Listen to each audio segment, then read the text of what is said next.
So Moses comes before Paro. Actually, he invites all of the elders of Israel to come with him after he introduces himself to them and he gives them the secret word. But they kind of disappear as he goes into the palace because it really is very intimidating to go into Paro's palace. Paro is all powerful. So it ends up that it's only Moses and Aaron. And he confronts Paro. He says, "Let my people go." And Paro says, "You must be kidding. They are my servants. They are my slaves. My civilization is built on the power of these people. They have built my civilization. They are the battery with which I fuel my civilization. I will not let them go. No, by no means." So as we know, the story goes on, and there's 10 plagues, 10 strikes. In Hebrew, they're called makot, 10 smitings, 10 things that shake up the whole mentality of Egypt and also become a school for detox, for freeing us from the mentality that we had been enslaved by. So as the Egyptians are getting shocked, we are getting awakenings. Now, the very important point in the process is when Moses goes into him after one of the plagues, and Paro says, "Stop this plague immediately. Just stop it." And says, "Okay, I'll stop it. I'll leave the city and I'll pray for you, because I can't pray here because it's filled with idols." And he leaves and he prays, and the plague stops. And Paro, of course, recants and is still being stubborn. But a point comes at which Moshe has developed, through this process, he's developed his prophetic powers to a whole nother level. He goes into Paro just before the last plague, and Paro says, "Get out of here. You'll never see me again." And Moshe says, "You're right." And at that moment, out of nowhere, God begins to speak to Moses, right there in the palace. It's almost like if we would see the animation, Paro and his people are frozen. They don't know what's happening. They see this man in front of them, but he's in a different dimension. He's receiving prophecy. When Moses received prophecy, there was nothing like it. And so he gets a whole prophecy that there will be one more plague, and this will be the end. We will leave Egypt. He comes out of the prophecy, and he says to Paro, "Bye, I'm going. You're right. I won't see you again. But this is the end of Egypt. It's because of your stubbornness." And the next night was Passover night.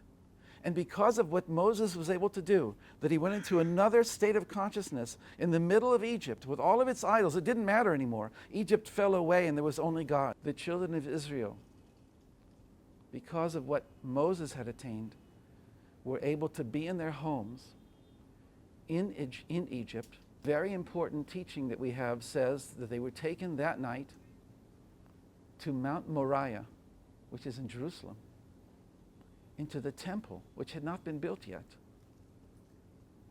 And there they spent the night, and they came back in the morning, and they left Egypt. So we have a problem that the Torah says that they were not allowed to leave their homes. How, therefore, can our sages say that they were taken anywhere out of their homes? The answer is that in that higher state of consciousness, Egypt fell away. Egypt is an illusion. Egypt is a matrix. Egypt doesn't really exist. They were taken into the higher dimension without ever having to move out of their homes. And they experienced complete freedom, even in the midst of Egypt. And the next day, the next morning, they were able to leave physically. If they had not done spiritually the soul level of freeing themselves, of being released from the power of Paro, they would not have been able to go out the next day physically. It's a very important connection. Let me go on just for a moment. They were taken to the desert. They were taken to Sinai. Now, Moses goes up to the top of Sinai and he brings the Torah down.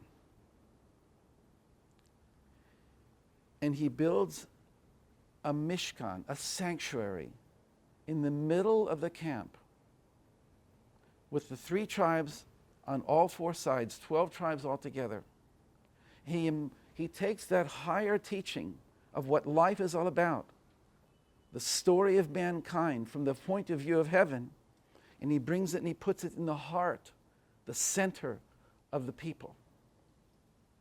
And the encampment with the 3 tribes on all 4 sides. And the Mishkan itself has 3 parts. It has the lower part with a barbecue altar, which corresponds to our digestive tract. It has the inner sanctuary with something that corresponds to our heart, and something that corresponds to our lungs, and something that corresponds to our diaphragm, our solar plexus, the incense altar, the menorah, and the table with the bread, corresponding to our inner vital organs. And in the Holy of Holies is the tablets of the covenant inside of an ark with the wings of the angels spreading out, that if you would take our own brain and spread it out, it would be like wings. And we, therefore, just like the Mishkan is a receiving center for the higher consciousness of heaven. We become embodiments. Now we've mapped it out that this was Egypt, this was the desert, this was Mount Sinai, but now we've internalized it even more. The map changes as we go. This is the 3 levels of mankind. The higher souls, the regular ones like us, and those who really need to work on themselves. Or you can even say the essence of who I am, the higher part of who I am, and the stuff I came to fix. I have to go down into my own Egypt, to come back up into my own desert, to come back up to my own Mount Sinai, and to live my life in a different way, to live my life at a higher level because I've gone out of Egypt. So that's what I think of when I think of the soul, the Seder of the soul. And I'm very excited to share this because maybe most people don't know about this level, that it's really embedded in the story of the Torah and the story of a people who left Egypt. And it's very exciting to know that we can actually experience it inside, and that the Seder is a text which is designed to free us, to give us an experience of that higher level, of our own Holy of Holies, our own holiness, our own sacred, the level of our sacredness, the level of the soul.